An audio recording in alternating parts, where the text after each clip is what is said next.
Hey guys, what's up? It's Ripe again. In today's video, a new neighbor moved in next to me and turned out to be a total Karen. She got me towed from my own parking spot so her son can take it. Here is what happened. Subscribe to Ripe on YouTube and hit the bell to turn on notifications. A couple of months before the main incident of this story, a Karen moved in next door to me. The man who owned the property next door to me rented it out instead of living in it. It did not really bother me as long as those people learned how things worked around here and did not cause any problems. Even though I owned my property, parking was not part of that and I had to pay separately to get a parking spot in front of my home. The good thing was that since it was mine and numbered, nobody else could park in the spot, and at the end of the day, I would not need to go looking. For me, that is well worth the price because I hate looking for parking after a long day at work. Right away, this Karen started loudly complaining to all of the neighbors that this area was not as nice as she thought it was going to be. She had no class and started going up and asking people how much they were paying in rent and how many square feet their property was. I was getting second-hand embarrassment from the stuff she was pulling. She also had a son that, while I did not see him doing anything entitled, he was old enough to know that his mom was doing something wrong and seemed to just go along with anything she wanted. I once saw her tell him to put their trash in front of my house for pickup because I looked like a dirty slob anyway. This kid was probably about 16 or 17 and one day he came home with a brand new car. I am not trying to tell parents that when your kid first gets a license to not get them a car. I am on the side of there is no reason this teenager that just learned to drive needs a luxury car. It was just so Karen could show off and talk about how amazing her son is and that one day he was going to end up in a much better place than the rest of us. The problem that they seemed to realize pretty quickly was that they now had 2 cars and only 1 parking spot.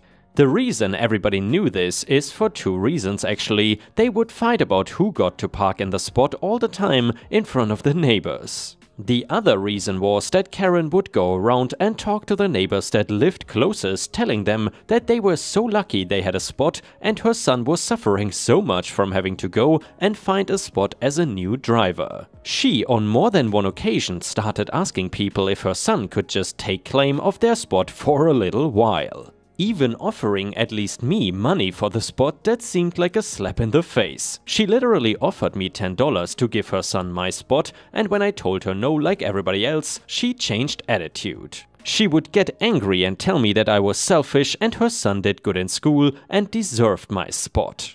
I was still surprised when one day I went outside and saw that my car was just gone and in its place was the son's car. I had to go to work soon and I had no idea where my car was. I called around for a while until I finally found out that my car has been reported as illegally parked and was impounded to a tow lot. This horrible woman actually lied and got my car towed from my house because I didn't want to take $10 and give her son my spot. I did not have time because I had to get a taxi and go to work before I was going to be late. My boss let me leave a little early so I could sort out the problem. I got my car back after bringing proof that I was legally parked and then drove back. His car was still there. I called the towing company telling them that there was a car illegally parked in my spot and I needed it to be impounded. As you can guess, this did not seem to go well for Karen, who was so angry when she came out and saw that my car was in my spot and her son's was nowhere to be seen. She banged on my door and yelled, but I was not going to be stupid enough to open it. A couple hours later, I had police knocking on my door and I was not even thinking about the problems I had with Karen before. It turns out she called and told the police that I had stolen her son's spot and was taking advantage because she was new in the neighborhood. Once again, I just showed the police that I owned that spot and she was the one parking there illegally. They ended up only giving the son a warning because he was a new driver and letting them go. But it did not end there. Karen kept showing up at my door and telling me that I had to pay to get her son's car back since the whole thing was my fault. It turned out that not only did they have the normal towing and impounding fees, but the car was part of an accident and that ticket had to be paid.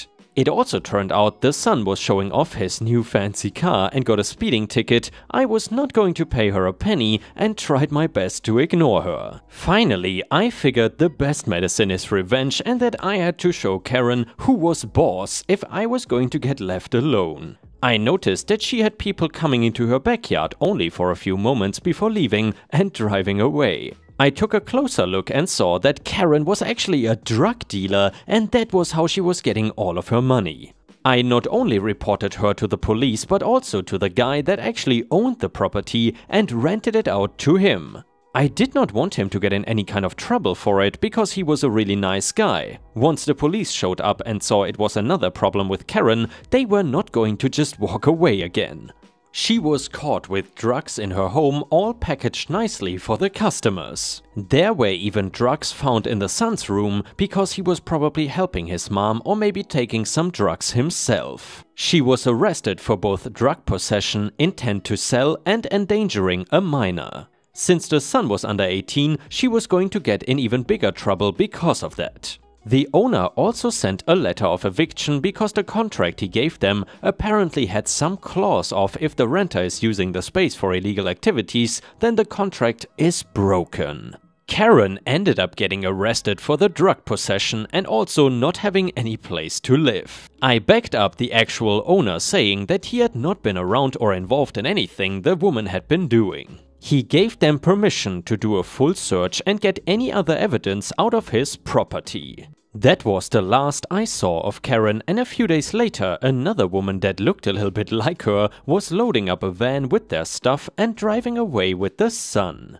And yeah guys, that's certainly a neighbor I would not want to live next to. As some of you know, I recently moved into a new neighborhood and I gotta say, I am very satisfied with the neighbors here. Unfortunately, that also means no real-life Neighbors from Hell stories from Ripe. And the next one is a workplace revenge story. In the early 2000s, I was working as a service technician for a major telecom provider in the Great White North. I worked with some truly great people and one total idiot named Steve, name changed to protect the incompetent. Steve was a relatively new tech but was a know-it-all. His way of doing things meant cutting as many corners as possible so he could spend more time drinking coffee and doing nothing. He was also very arrogant. In his mind, he was the greatest tech that had ever lived and would ramble on and on about how much better he was. We had tried to get Steve removed from the crew to no avail. Our supervisor knew how we all felt, but barring a major violation of company policy, we were stuck with him. One sunny summer evening turned into a heavy thunderstorm, which led to damaging winds and my personal favorite type of work storm restoration. We had a quick team meeting the morning after the storm and identified the hardest hit areas and come up with a plan of attack and designated assignments. Steve, on the other hand, wanted none of that. Steve had decided that he was going to be the hero of the day and single-handedly restore the entire community. After the meeting, the crew broke off and headed to our assigned neighborhoods to begin work. I and 4 other techs had been assigned the same area as Steve, and I was working one street over when my cell phone rang. It was Steve. He needed help. It was not normal for him to call anyone for anything ever. I asked what he needed, to which he replied, "Just come to where I am." I loaded up my tools and hopped in my truck and drove the 30 seconds to the alley that he was in. I saw his truck parked and his ladder laying on the ground, but no Steve. I immediately thought that he had fallen and was on the ground injured, so I got out of my truck and hurried over to his ladder to look for him. I called out his name and he instantly replied, "I'm up here."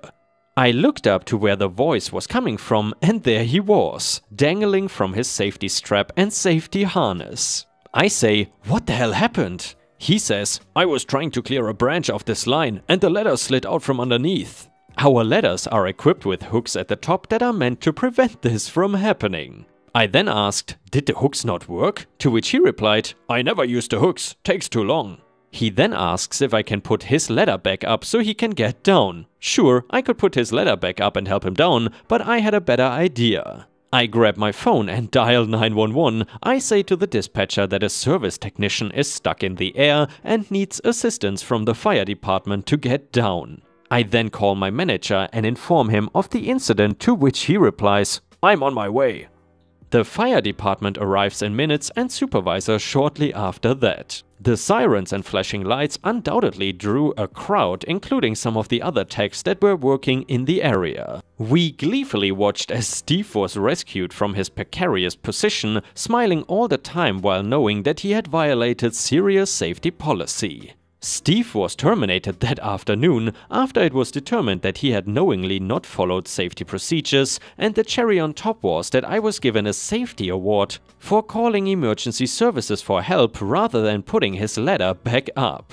And yeah guys, I can just imagine how satisfying that must have been for OP. Have you ever gotten revenge on any awful colleagues? Please let us know in the comments, very much appreciated. And the next one is titled Revenge on a Company. I am the maintenance director at an independent senior living center. It is pretty much an apartment complex in which you have to be a senior citizen to reside.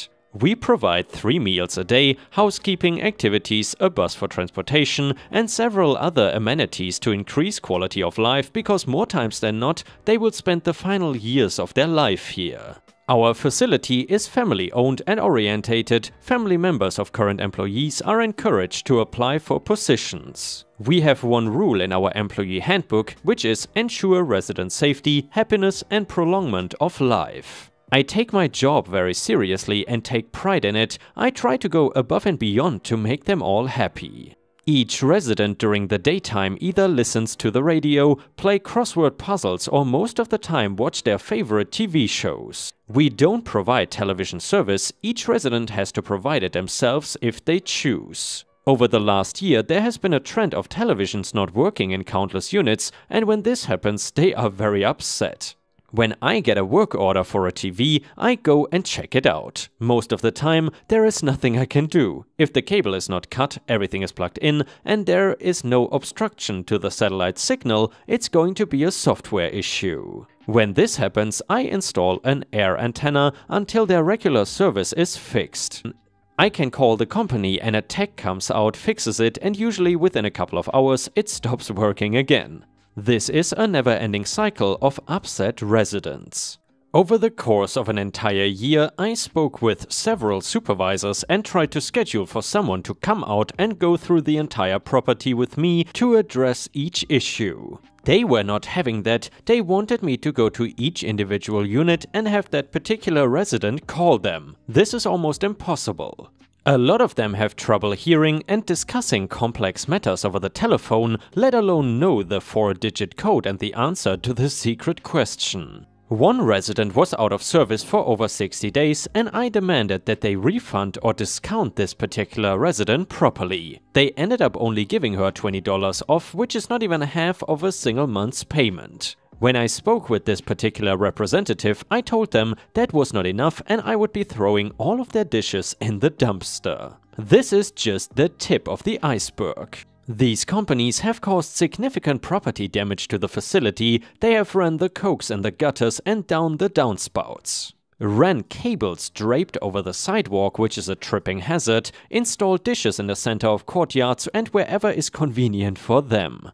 All over the property, cables are strung out on top of the grass for hundreds of feet, and they don't bother to bury any cables. I have discussed this numerous times with the owner of the facility of the last year. The last time I spoke with him about it, he gave me the okay to handle the situation and do whatever needed to be done to fix the issue. My options were limited, and the only feasible option I could concoct was using a landline company that did not need a satellite dish. Well, I have officially finished running new cokes to every single unit, and a landline company came in and installed boxes and services in each resident's apartment. Residents who have previously had to pay a monthly fee for their television service now get their service free of charge. Those that never had service now do. We have saved over 50 residents money every month, and all in total, over 200 plus now have television service that is included in their rent without any increase whatsoever. This was revenge for the representative talking to Miss T in such a negative and rude tone. And the next one is titled Revenge at the Office. This happened several years ago, but I was thinking about it today because we are putting all the Christmas stuff away in the office where I work. Our office Christmas decorations used to include a goofy wooden reindeer that annoyed one of my coworkers. It was sort of a minimalist abstract thing, maybe about 8 inches tall. I'm not sure what it was about this decoration that bothered her so much. She thought it was hideously ugly and wanted it out of her sight. She had a great sense of humor and we joked around together all the time. At some point, it became routine for me to place the reindeer on the middle of her desk when I showed up in the morning. She would gasp when she arrived and throw it in the trash. I would eventually grab it from the garbage and then we would repeat it all the next day and get some laughs. This happened all holiday season until we put the decorations away at the end of the year. In fact, it continued for several years in a row. One year, I did not pack the reindeer away at Christmas. I held onto it until summer, and my coworker found it on her desk in the middle of July. She appreciated my persistence but decided it was time for her to get the last laugh by taking the reindeer outside and driving over it with her car. After driving over it, she even backed up and gave it another go. I could not let it end like that. I took the splintered bits of wood and glued them all back together. She found a now slightly misshapen reindeer on her desk again the next day. She took it away with her at lunch and disposed of it somewhere off property, never to be seen again.